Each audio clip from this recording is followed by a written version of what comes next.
Hello everyone, my name is Nox, and today I'm going to be talking about my barbarian leveling plan and strategy for Season 3. I'm going to be playing solo self-found hardcore, I'm going to be racing to 100, and this is the build idea that I came up with to play a Barb starting out. And I think it's going to be a lot faster than the usual Barb leveling that we had before. So jumping into game here, here's kind of a rough breakdown of what's happening. We have two shouts, Rallying Cry, that's giving us Unstoppable, and some Fury, War Cry, which is giving us Berserking, and Charge. Charge is going to be our primary damage dealer while we are leveling, and that is because in Season 3, the cooldown is going to be reset when we hit 3 enemies. It'll be dropped by 9 seconds.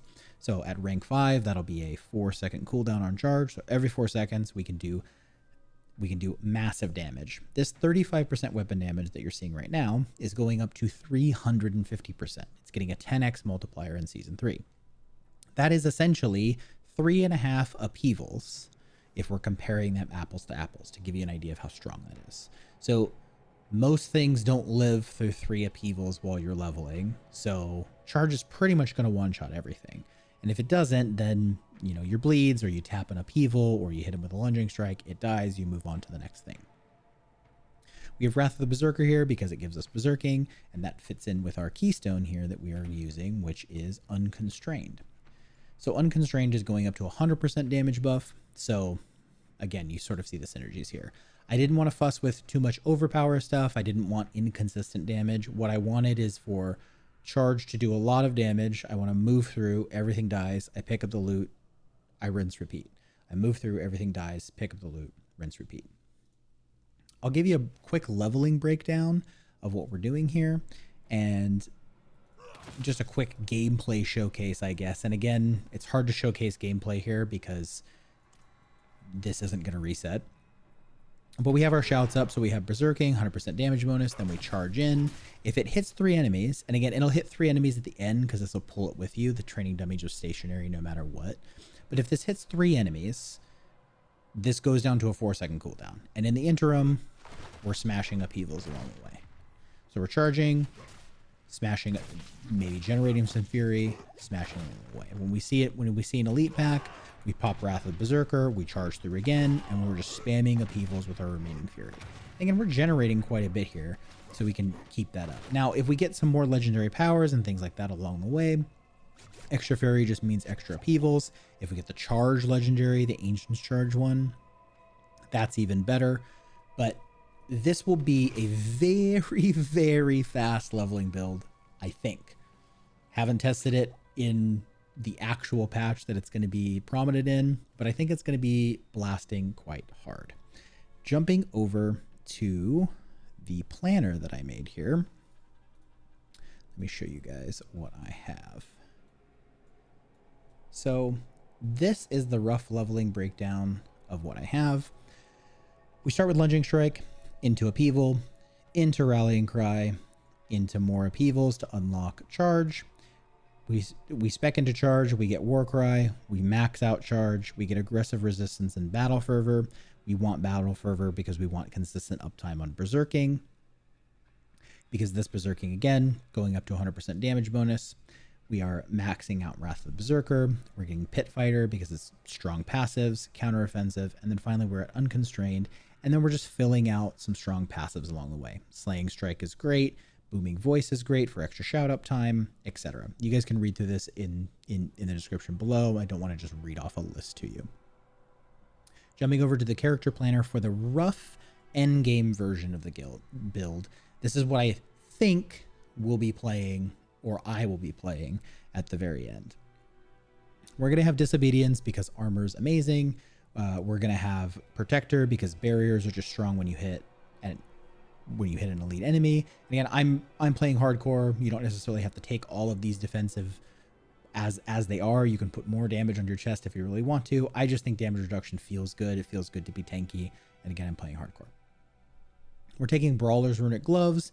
Enemies damaged by kick or charge explode. I don't know how much damage this is going to do. This is my really outlier legendary here.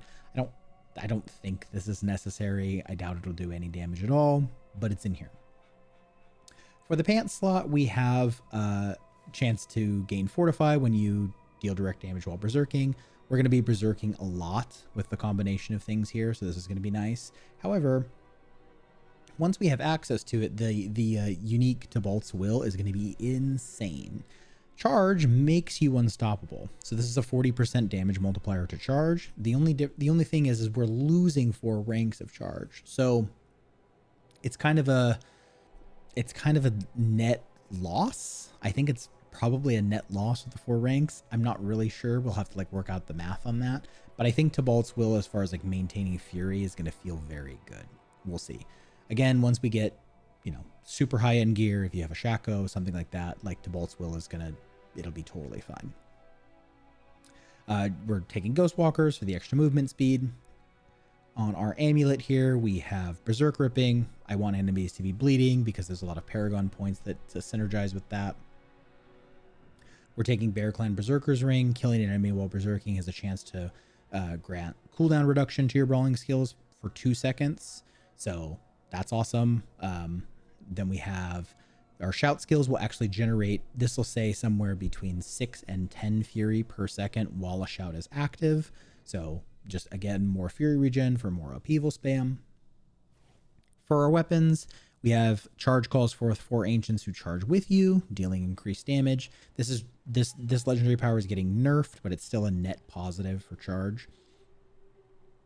We have Veteran Brawler Skull Splitter. Each time a core skill deals direct damage to an enemy, your next charge or leap deals increased damage. Again, we're hitting with Upheaval, again, or Hoda, whatever you want here. And that'll buff our charge.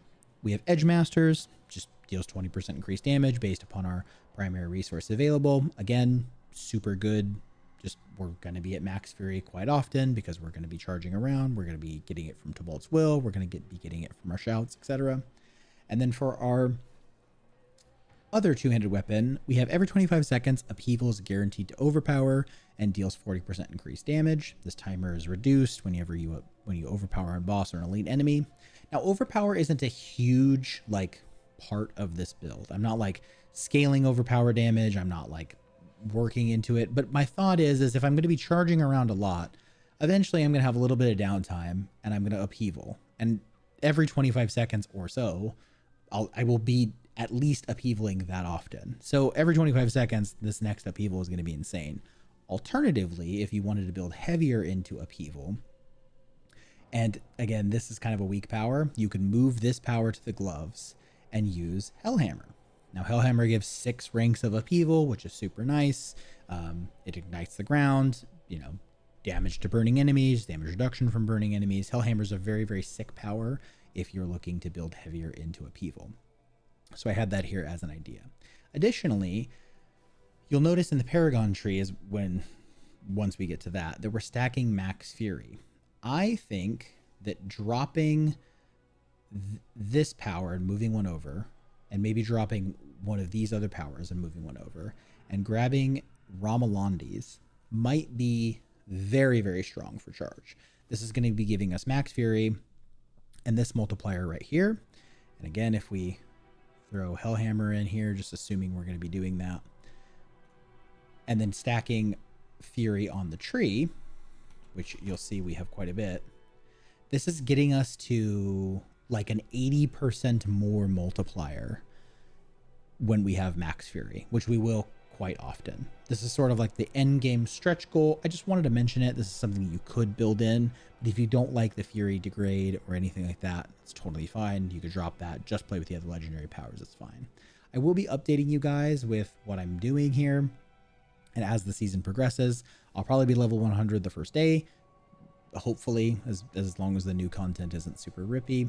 And I'm super excited to give it a try. I hope you guys are too with the season. And I am just going to do a quick breakdown of my leveling plan here. I'll turn my Dark Reader on so I can break it down for you. So this is my rough leveling plan for Season 3. Mega Seasonal Character. I'm entering on World Tier 2 to start. I'm maxing out my stuff from the Renown. And then I'm doing the Seasonal Quest line until I hit a dead end. So I want to get as far into the Seasonal Quest line as I can, because I think that the new crab, robot, scorpion thing construct that we get is going to be really, really strong, especially for Barbarian and especially for leveling. There's a power in there specifically that gives us fury when it hits stuff. So that'll be really strong. Again, one of Barb's main weaknesses early on is its fury regeneration. And I think it's combined with the buffs to charge is really going to like smooth that out for the leveling process. I'm going to do the Barb class quest after I finish the seasonal quest line. I'm going to spam Whispers or Tremors, which are the new outdoor area in Season 3 until level 45 or 47, depending on how strong I feel. I'm going to smash through the Capstone Dungeon. I'm going to enter World Tier 3. I'm going to do the seasonal quest line again until I hit a dead end, which again will probably unlock more powers. There's probably one of the main powers that's unlocked through the quest line itself. I know Metamorphosis was like that in Season 2. So I want to get that done. I want to do a set of Whispers for a Nightmare Dungeon key. I want to do, I forgot to add that. We're going to do at least Helltide once to get some Forgotten Souls and the Fiend Rose so we can reroll our gear. And I'm going to spam Nightmare Dungeons until 60 or somewhere between 60 and 67. Depends on how hard I'm hitting. If I'm just one-tapping stuff and bosses are dying super fast, I'll do the Capstone Dungeon super early. But until then, maybe I'll go up to 67. Depends on how tanky I feel. Again, I'm playing hardcore. You guys can jump into World Tier 4 a lot sooner. And then we're going to be doing the Fallen Temple Capstone Dungeon, like I said, jumping into World Tier 4. And then I'm going to be spamming Nightmare Dungeons basically until level 100. I want to get that Paragon. I want to get those glyphs leveled up. I want to play down with a lot of different Barb builds this season. So I definitely want to be spending some time in there, getting those glyphs up and unlocking more keys, killing some beasts in the ice probably somewhere along the way, getting some uniques and strong gear. So that's my rough plan for the season. Hopefully you guys enjoyed this. Hopefully you guys give Season 3 a try. I'm pretty excited. The patch notes seem very promising and they made pretty much only positive changes and they fixed some bug stuff. So hopefully things are a little bit more balanced. I think Barbs are going to be so busted though. So I'm super excited to give this a try. Hope you guys are too. And I will see you guys next time.